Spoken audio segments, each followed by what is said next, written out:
तर हा अध्यादेश टिकवण्याची जबाबदारी सरकारची आहे। उधळलेल्या गुलालाचा अपमान करू नका अशी विनंती जरांगे यांनी शिंदेंना केली आहे।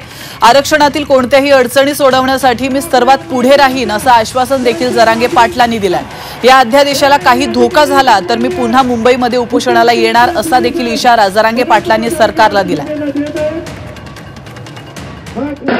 अध्यादेश टिकवण्याची आणि ते लावून धरण्याची जबाबदारी सरकारची। आम्हाला न्याय दिलाय, या गुलालाचा असा सन्मान राहू द्या। आपल्याला आंतरवाली बैठक होणार आहे, तिथून पुढची दिशा काय, पुढे काय करायचंय यासाठी होणार आहे। फक्त बलिदान गेलेल्या सगळ्या बांधवांचं स्वप्न साकार होतंय आणि पुढेही जर कधी अडचणी आल्या तर मी तुम्हाला शब्द देतो, कोणत्याही आरक्षणातल्या अडचणी आल्या तरी सोडवायला मी सगळ्यात पुढे राहील। जर या अध्यादेशाला काही धोका झाला तर सगळ्यात अगोदर मुंबईला मी आझाद मैदानाला उपोषणाला आलोच म्हणून समजा।